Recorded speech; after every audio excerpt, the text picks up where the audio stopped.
हैं उससे पहले जाएंगे और मेरे साथ एक वचन निकालें जो प्रभु ने मेरे मन में डाला। मैं परसों इस पोर्शन को देख रहा था, मत्ती रचित सुसमाचार 6 अध्याय, उसका 1 वचन से 4 वचन तक और उसका 19 से लेकर 24 आयत और उसके बाद 31 से 33। इसी चैप्टर को मैं आपके सामने पढ़ना चाहूंगा। कितने लोग इधर देखिए, पहले आप निकाल लिया आपने, फिर जब मैं पढ़ो बाइबल में देख सकते हैं। कितने लोग चाहते हैं कि आप उस स्वर्ग की आशीष से आशीषित किए जाएं? सब चाहते हैं, ठीक है। मेरा भी मन है, आप लोगों का भी मन है कि प्रभु हम उस आशीष से आशीषित किए जाएं। अगर ये आपका मन है तो आपको परमेश्वर के वचन को बड़े ध्यान पूर्वक सुनना है और समझना है। और जब प्रभु का वचन आपके जीवन में आए और आप समझे तो उसके अनुसार फिर करना आरंभ करें। अगर आपने सुन लिया और आपको समझ में भी आ गया, हाँ ऐसा कह रहा है परमेश्वर का वचन,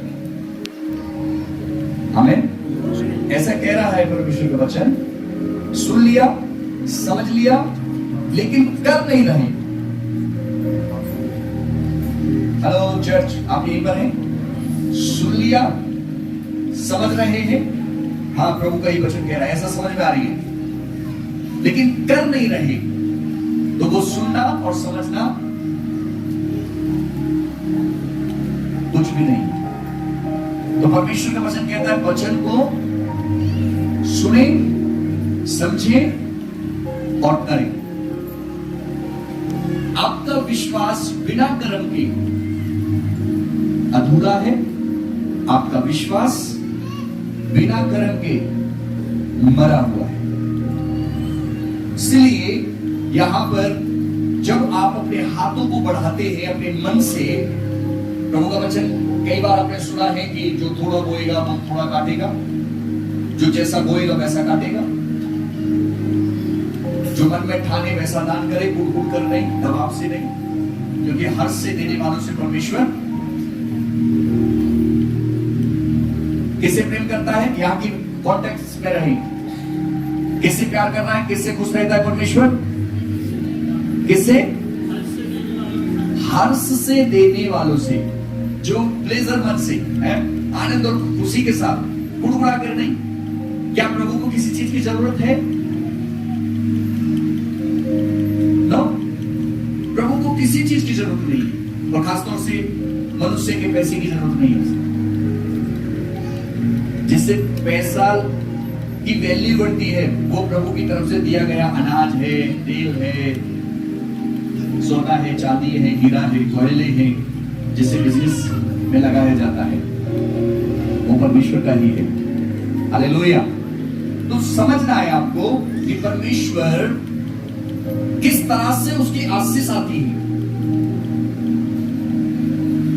प्रभु का वचन कहता है ऐसा मुझे कर मेरे परख कर देखो, देखो मैं तुम्हारे लिए आकाश के झरोखे खोलकर अपरंपार आशीष की वर्षा करता हूं कि नहीं करता।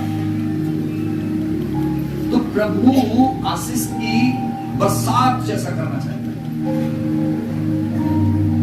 लेकिन प्रभु कहता है परख के देखो।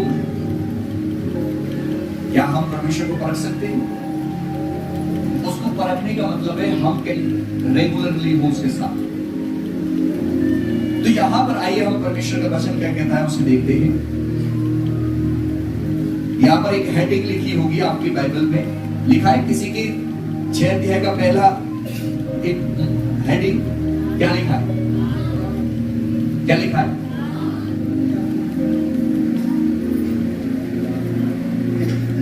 तो ये जरूरी नहीं है कि यहीं पर ऐसा होता है, ये एक भाव है पूरी दुनिया का।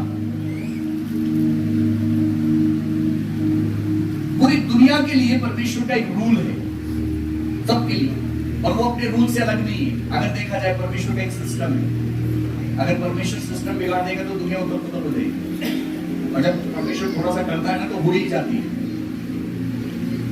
और एक दिन जब सिस्टम परमेश्वर बिगाड़ेगा ना तो कोई सुधार नहीं सकता उसको। कितना भी मनुष्य ताकत लगा ले, कितना भी पैसे वाले, ताकत वाले, कितना भी कोई सा भी देश, उसके सामने, उसकी लाठी के सामने किसी की नहीं चलती। तो परमेश्वर सबको एक नियम देता है। अब उस नियम में कौन कितना खरा उतरता है, कौन कितना चल रहा है, वो उसके ऊपर है, मेरे ऊपर है। उसी प्रकार से प्रभु के पीछे चलने वाले प्रभु के लोग यहां पर जो आप आए हैं, वो प्रभु चाहता है, इसकी आवाज क्या हुआ? वो प्रभु चाहता है कि आपके लाइफ में उसके नियम आए ताकि आप आशीषित हो सके, ताकि आप जयवंत हो सके, ताकि आप सच में आनंद और खुशी का जीवन ले सकें। तो इस हेडिंग के आगे प्रभु यीशु मसीह के शब्द हैं ये, और ये पहाड़ी उपदेश में आता है 5 अध्याय, 6 अध्याय और 7 अध्याय। ये मैं हर एक मानव जाति के लिए है, चाहे किसी भी धर्म से हो, किसी भी जाति से हो, किसी भी वर्ग से हो, छोटा हो, बड़ा हो, पढ़ा लिखा हो, अनपढ़ हो, कोई भी क्यों ना हो, अगर वो परमेश्वर पर भरोसा रखता है, ये कानून नियम उसके लिए है। जो नहीं रखता उसके लिए भी है, लेकिन वो विश्वास नहीं करता। तो ये पहाड़ी उपदेश पूरी दुनिया के लिए है। अगर आप इसको गहराई से पढ़ेंगे, 5 अध्याय को, 6 अध्याय को, 7 अध्याय को, और मैं चाहूंगा भी, मैं कह भी रहा हूं, आप पर्सनल इसे फ्री टाइम में, अपने पर्सनल टाइम में और स्टडी में परिवार के साथ इसको आप अच्छी तरह से कई बार पढ़ो ताकि आपको समझ में आ जाए। जिन्होंने नहीं पढ़े, ये 3 चैप्टर देखिए, आपकी लाइफ स्टाइल हर एक मोड़ पर ये वचन आपको दिखाई देंगे। इन 3 चैप्टरों को अपने घर में, अपनी लाइफ में उतारें। तो यहां पर प्रभु कहते हैं, भाग हैं यहां पर अलग अलग। तो 2 जो मैंने पोषण लिए हैं वो परमेश्वर, जिनके विषय में हम चिंतित रहते हैं, खासतौर से फाइनेंशियली, आर्थिक कमजोरी में है। प्रभु का वाणी आज आपके लिए है, मेरे लिए, सबके लिए है। सावधान रहो, तुम अपनी धार्मिकता के कार्य मनुष्य को दिखाने के लिए ना करो, अन्यथा अपने स्वर्गीय पिता से कोई भी प्रतिफल प्राप्त ना करोगे। इसलिए कि जब तू दान करे तो अपने आगे तुरही मत बजवा, जैसे पाखंडी लोग सभाओं में और गलियों में करते हैं कि लोग उनका सम्मान करें। मैं तुमसे सच सच कहता हूं कि वे अपना प्रतिफल पूर्ण रूप से पा चुके हैं। परंतु जब तू दान करे तो तेरा बायां हाथ जानने ना पाए कि तेरे दाहिने हाथ ने क्या किया है या क्या कर रहा है, जिससे कि तेरा दान गुप्त में रहे, और तेरा पिता जो गुप्त में देखता है तुझे प्रतिफल देगा। 19 आयत। अपने लिए पृथ्वी पर धन संचय मत करो, जहां कीड़ा और जंग नष्ट करते हैं और जहां चोर सेंध लगाकर चोरी करते हैं, परंतु अपने लिए स्वर्ग में धन संचय करो, जहां ना तो कीड़ा और ना जंग नष्ट करते हैं और ना ही चोर सेंध लगाकर चोरी करते हैं, क्योंकि जहां तेरा धन है वहां तेरा मन भी लगा रहेगा। देह का दीपक आंख है, इसलिए यदि तेरी आंख निर्बल है तो तेरी समस्त देह प्रकाश में होगी, परंतु यदि तेरी आंख बुरी हो तो तेरी समस्त देह अंधकार में होगी। इसलिए जो ज्योति तुझ में है, यदि वह अंधकार है तो यह अंधकार कैसा घोर होगा। कोई भी व्यक्ति 2 स्वामियों की सेवा नहीं कर सकता, क्योंकि वह या तो एक से बैर और दूसरे से प्रेम करेगा, या एक से घनिष्ठता रखेगा और दूसरे को तुच्छ जानेगा। तुम परमेश्वर और धन दोनों की सेवा नहीं कर सकते।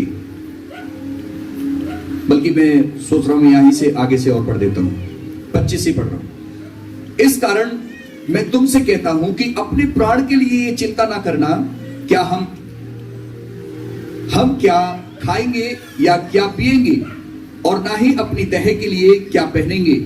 क्या प्राण भोजन से या देह वस्त्र से बढ़कर नहीं। आकाश के पक्षियों को देखो कि वे ना तो बोते हैं और ना काटते हैं और ना ही खलियानों में इकट्ठा करते हैं, फिर भी तुम्हारा स्वर्गीय पिता उनको खिलाता है। क्या तुम्हारा मूल्य उनसे बढ़कर नहीं? तुम में से ऐसा कौन चिंता करके अपनी आयु में एक घड़ी भी बढ़ा सकता है? वस्त्र के लिए तुम क्यों चिंता करते हो? वन के फूलों को देखो कि वे ना तो बढ़ते हैं, ना तो परिश्रम करते हैं और ना ही काटते हैं, फिर भी मैं तुमसे कहता हूं कि सुलेमान भी जो राजा था, अपने सारे वैभव में उनमें से एक के समान भी वस्त्र पहने हुए ना था। इसलिए यदि परमेश्वर वन की घास को जो आज है और कल भट्टी में झोंक दी जाएगी इस प्रकार सजाता है, तो हे अल्प विश्वासियों जो कम विश्वास में हैं या विश्वास नहीं करते परमेश्वर पूरी रीति से, हे अल्प विश्वासियों वे तुम्हारे लिए क्यों ना करेगा, ये वो उससे भी अधिक करेगा। 31 इसलिए यह कहकर चिंता ना करो हम क्या खाएंगे अथवा क्या पिएंगे या हम क्या पहनेंगे, क्योंकि गैर यहूदी अर्थात गैर विश्वासी जो विश्वास नहीं रखते उत्साह पूर्वक उन सब वस्तुओं की खोज में रहते हैं, परंतु तुम्हारा स्वर्गीय पिता जानता है कि तुम्हें इन सब वस्तुओं की आवश्यकता है।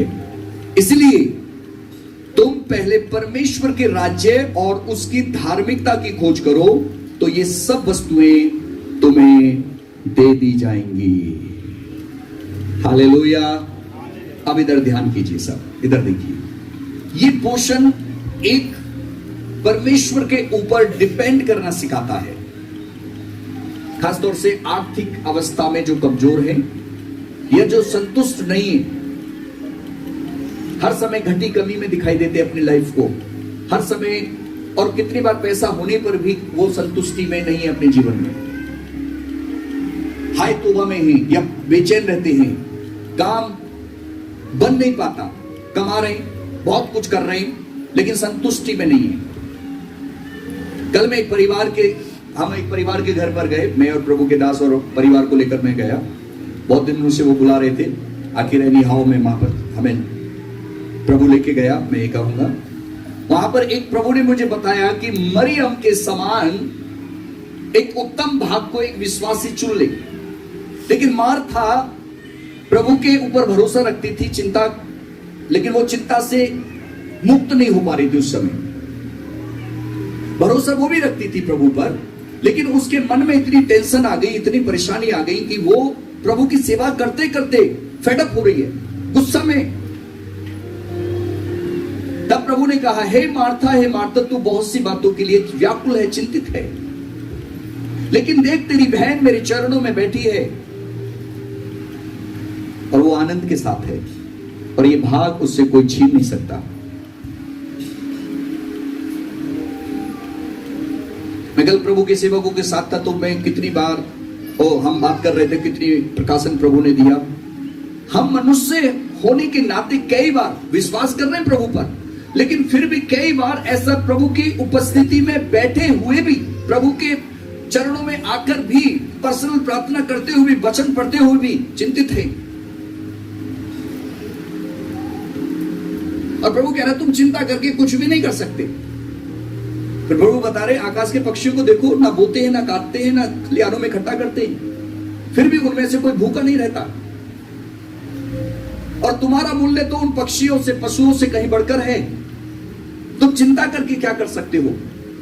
तुम अपनी आयु में एक घड़ी, एक दिन नहीं बढ़ा सकते। तो प्रभु यहां पर ये फोकस कर रहे हैं, वो बता रहे हैं कि जब तू दान करे ना, तो घमंड के साथ मत कर। इस तेरे दान में ना, बाइबल बताती है कि जब तू दान करे तो तेरा दाहिना हाथ, अगर तेरा सीधा हाथ दान कर रहा है तो तेरे बाएं हाथ को मालूम ना पड़े। इसका मतलब मालूम क्या है? कि तुम्हारे अंदर एक ये पहले सोच समझकर प्रभु की दया में, प्रभु मैं तेरी महिमा के लिए ये निकाल रहा हूं, तो बोस्टिंग मत करें, घमंड ना करें इस बात को। दूसरे की तो बात, दूसरे को मालूम पड़ना तो बात की बात है। आप ये सोचें कि मैं ये प्रभु की महिमा के लिए कर रहा हूं। जब तेरा सीधा हाथ दान करे तो बाएं हाथ को मालूम ना पड़े, अर्थात इसको अनाउंस नहीं करना है, ढंडोरा नहीं पीटना है, ओ मैंने इतना कर दिया, मैंने ऐसा कर दिया, वो कर दिया है, तो तुम कुछ भी फल, तुम उससे प्रतिफल पा लिया, वो कहेगा हाँ भाई उसने तो इतना दान दे दिया, तो वो बढ़ाई होगी ना। इसलिए जब तू दान करे तो अपने आगे तुरही मत बजवा जैसे दूसरे लोग करते हैं। बहुत से लोग ऐसे करते हैं। कई बार आपने अनाउंसमेंट सुना होगा, ये हो रहा है, वो दे दिया, भाई आवाज लगा दो हमारे लिए, ऐसा कर दो। परमेश्वर नहीं चाहता ऐसा। लेकिन जब तू दान करे तो अपना गुप्त में कर। जब तू 3 में लिखा, परंतु जब तू दान करे तो तेरा बायां हाथ जानने ना पाए कि तेरे दाहिने हाथ ने क्या किया है, जिससे कि तेरा दान गुप्त रहे। क्या रहे? क्या रहे? क्या? दान गुप्त। और गुप्त में, जिससे कि तेरा दान गुप्त रहे और तेरा पिता जो गुप्त में देखता है, अंडरलाइन कर सकते हैं, तेरा पिता जो गुप्त में देखता है। सामर्थ कौन देता है करने की?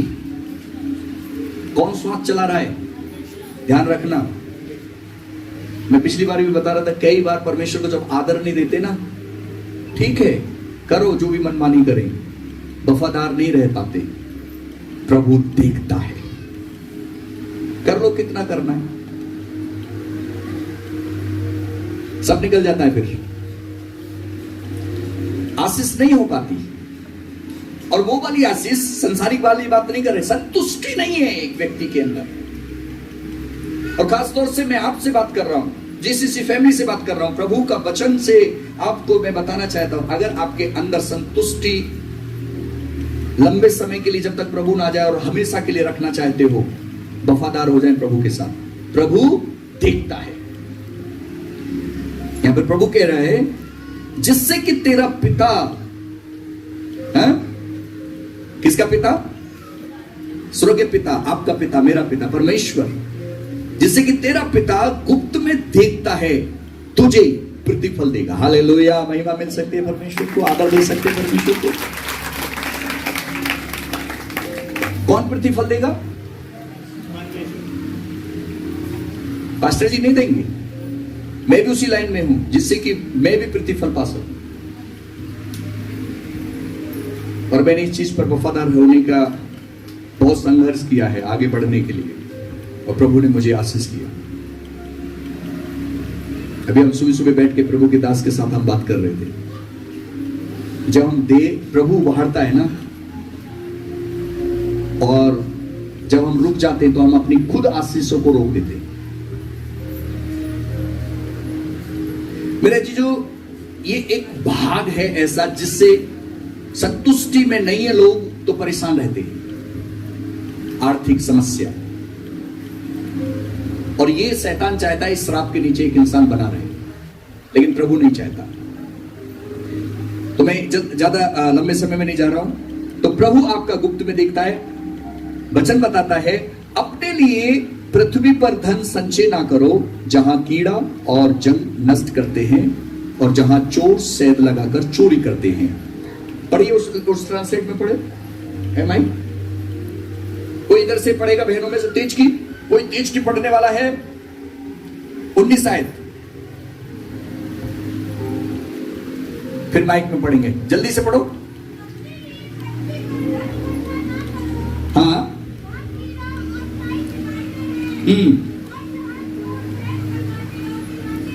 हाँ पढ़िए, माइक में पढ़िए। अपने लिए पृथ्वी पर धन इकट्ठा ना करो। सुनिए सुनिए, ये कौन बोल रहा है? किसके मुंह से निकला हुआ है शब्द?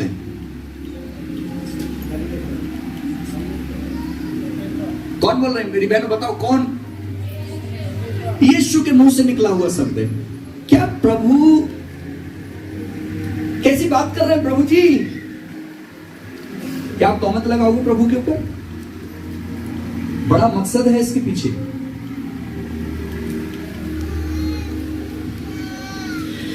मैं कह रहा था कितनी बार क्या शुरू से अगर देखा जाए हमारा बैंक बैलेंस नहीं है। हाँ, एंट्री बहुत है, आप लोग डालते हैं, आजकल तो वो चल रहा है, इधर से आता है इधर चला जाता है, इधर इधर उधर। इकट्ठा है तो प्रभु की आशीष और प्रभु की सेवा के लिए इकट्ठा है। जस्ट अपने बच्चों के लिए भी हमारा ऐसा नहीं है।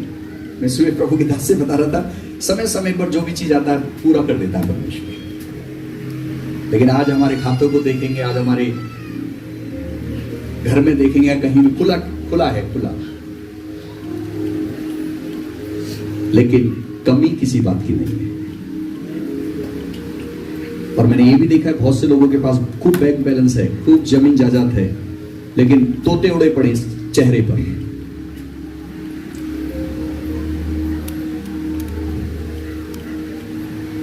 एक बार मैंने बताया, उस गवाही को बता देता हूं, 5 करोड़ का व्यक्ति आकर बैठा है, मेरे सुनहा रहे, ऐसे करके बैठे, हालत खराब,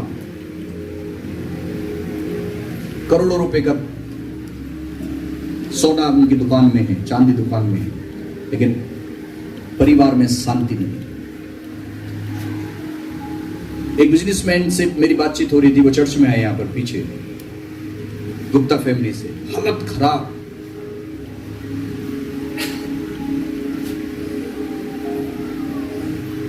मेरे अजीजों, पैसा आपको शांति नहीं दे सकता, पैसा आपको टेंशन देता है।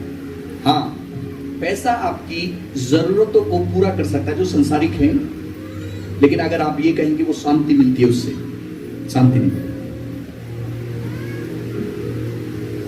और इसका नजारा आपने देखा होगा, समझना है इस चीज को, पैसा बुरा नहीं है, लेकिन पैसा ईश्वर नहीं है, ईश्वर नहीं बनाना चाहिए। धरा का धरा रह जाता कितनी बार फाइनेंस। समझना इस चीज को। तो प्रभु यहां पर क्या कहना चाह रहे हैं, पढ़िए दोबारा से 19 आयत। अपने लिए पृथ्वी पर धन इकट्ठा न करो, हाँ, जहाँ कीड़ा और काई बिगाड़ते हैं और जहाँ चोर शहद लगाते और चुराते हैं। ये चोर है कौन?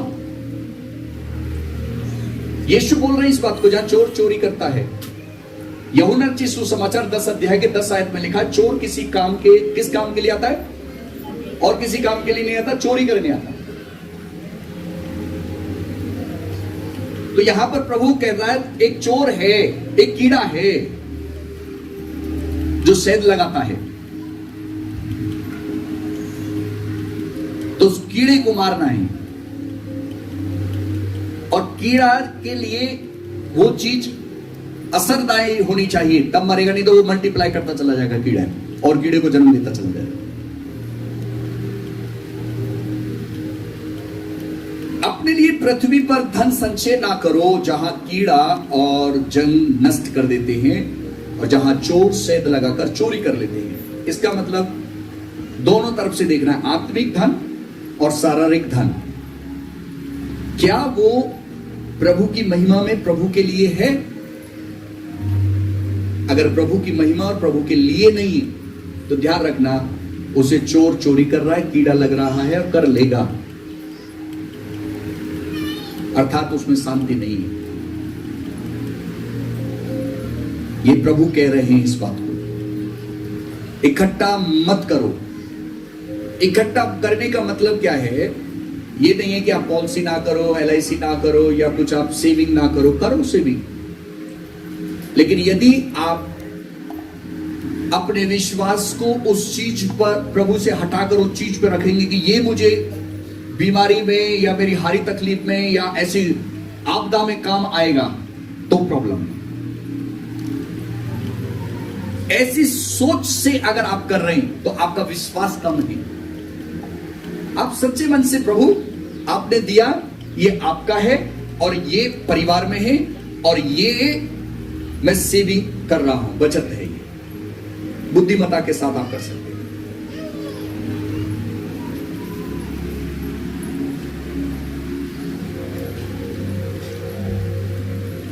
प्रभु जानता है आपके मन को, आप कैसा कितना कर रहे हैं।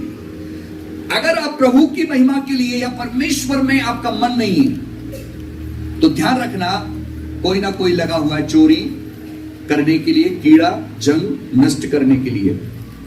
और वो कितना भी आप सेव कर लेना, एक दिन वो खत्म हो जाएगा। बड़ी बड़ी चीज खत्म हो गई है, बड़े बड़े राजा महाराजा चले गए यहां से।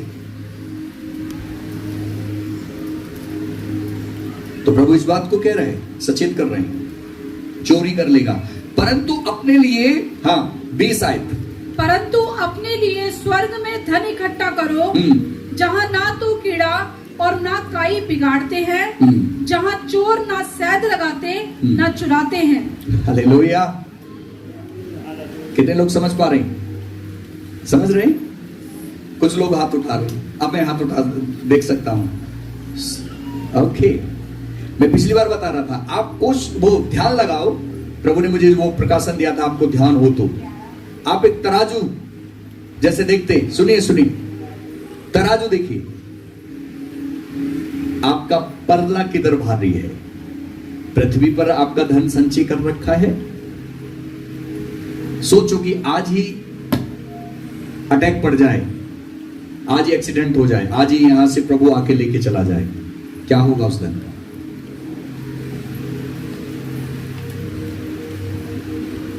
कितनी गवाही आती है, प्रभु ने बचा लिया, हम तो एक्सीडेंट से बाल बाल बच गए, नहीं तो आज खत्म।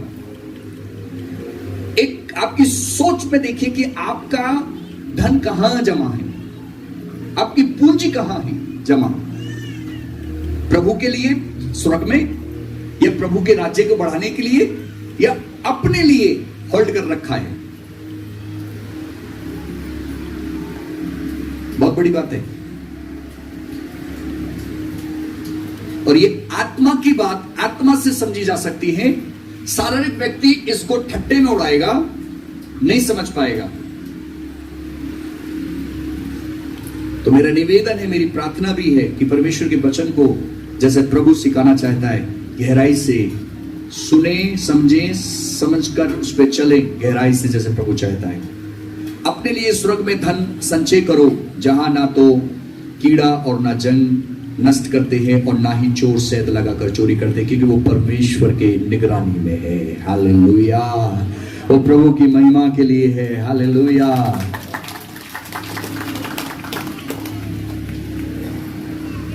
प्रभु का धन्यवाद। कुछ लोग मन खोलकर ये प्रभु के लिए है, मन खोलकर।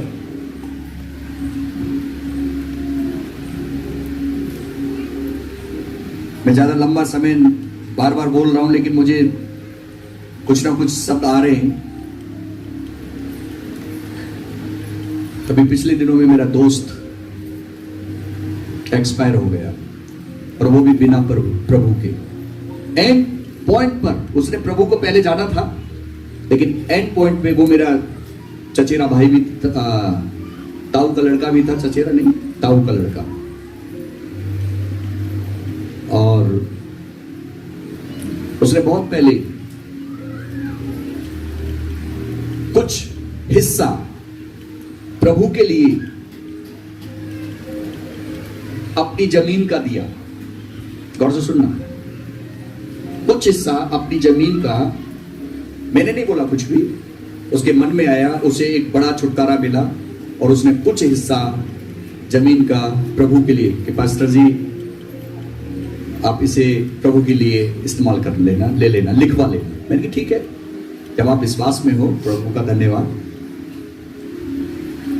मैं एकदम रिसेंटली की घटना बता रहा हूं, पिछले महीने, पिछले अगस्त की महीने, अगस्त उसे सितंबर, सॉरी जून जुलाई, अगस्त की है, यस, स्टार्टिंग में।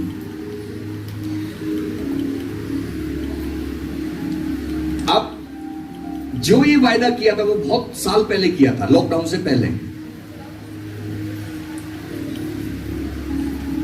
उसकी हालत इतनी खराब हुई, इतनी खराब हुई, इतनी खराब हुई, बहुत ज्यादा खराब हुई।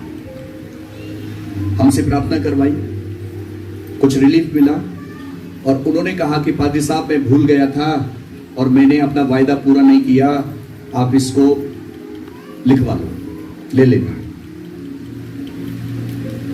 मैंने ठीक है, कोई बात नहीं, मुझे जल्दबाजी नहीं।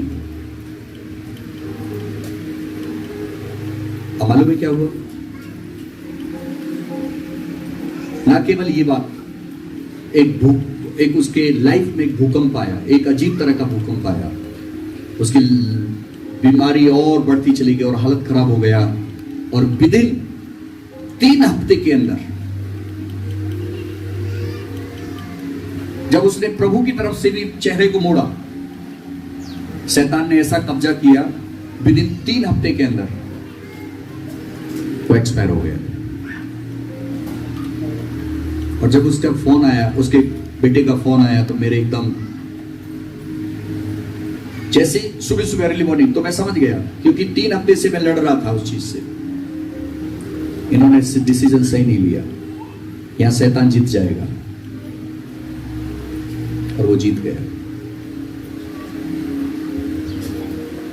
मैं क्या बताना चाह रहा हूं, अब वो क्या लेके गया साथ में? नथिंग। प्रभु में भी नहीं है। चोर किसी और काम को नहीं करता है, और वो दुष्ट चोर है बाइबल के हिसाब से। वो शांति को चुराता है, सेहत को चुराता है, धन दौलत को चुराता है, मन को कठोर कर देता है, और अपनी ताकत से वो अपनी तरफ खींच लेता है उसे। लेकिन प्रभु नहीं चाहता कि वो नरक में उसे ले जाए, क्योंकि प्रभु किसी को नहीं चाहता। लेकिन जब इंसान उसकी तरफ हो जाता है अपने विचारों में, अपनी जिंदगी में, तब वो अपना पूरा असर दिखा देता है और उसे खींच ले जाता है। तो यहां पे लिखा है, चोर सेंध लगाता है और उसे चोरी कर लेता है। मेरे जीजो, आज आपका मन कहां है? क्योंकि बाइबल बताती है, क्योंकि जहां तेरा धन है, 21 में क्या लिखा है? क्योंकि जहां तेरा धन है, हाँ? वहां तेरा मन भी लगा रहेगा। सुनिए, जहां तेरा धन है,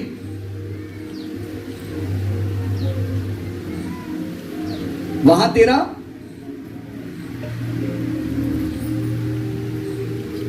एक एग्जाम्पल, जो अकाउंट खोल के रखते हैं, मोबाइल में देख सकते हैं। क्या आप अपने मोबाइल को 24 घंटे में चेक नहीं करते? कुछ हाँ ना जवाब मिलेगा?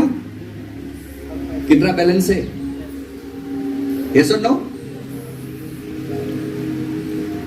सब 1 2 3, यहां तक कि बड़े बड़े भी वो रहते। कुछ लोग ऐसे हैं जिसको अपने और लोगों को बांट देते हैं, वो हिसाब देने के लिए रखते हैं, लेने के लिए रखते हैं। लेकिन अगर हम मीडियम या फिर एक पारिवारिक व्यक्ति की बात करते हैं, उसे मालूम होता है कि मेरे पास क्या है और कितना है, सारा चीज मालूम है। चाहे अनपढ़ भी होगा ना, तो भी उसे मालूम है कि मेरे पास है क्या। यस और नो? अब प्रभु यहां पर इस बात को बताना चाहते हैं, अगर तुम सच में उस चोर की बातों से, जो शांति लेके आता, निराशा लेके आता, बीमारी लेके आता, कर्ज लेके आता, बहुत सी चीज लेके आता है, उससे अगर आप बचना चाहते हैं, तो प्रभु का मन को समझना है और अपने मन को प्रभु में रखना है। क्योंकि प्रभु ने सबसे पहले यही प्रचार किया, मन बदलो, स्वर्ग का राज्य तुम्हारे निकट आ गया है। तो प्रभु कहता है इसमें, क्योंकि जहां तेरा धन है, वहीं तेरा मन लगा रहेगा। बहुत से लोगों का ना, चाहे थोड़ा हो या ज्यादा हो, उस धन में अगर है, उसका मन प्रभु में नहीं लग सकता। अगर आपका धन भी प्रभु में है और मेरा सब कुछ मेरे प्रभु के लिए है, तो ध्यान रखना, प्रभु आपके बच्चों को भी चलाएगा, आपको भी चलाएगा, और आपका मन प्रभु में लगा रहेगा।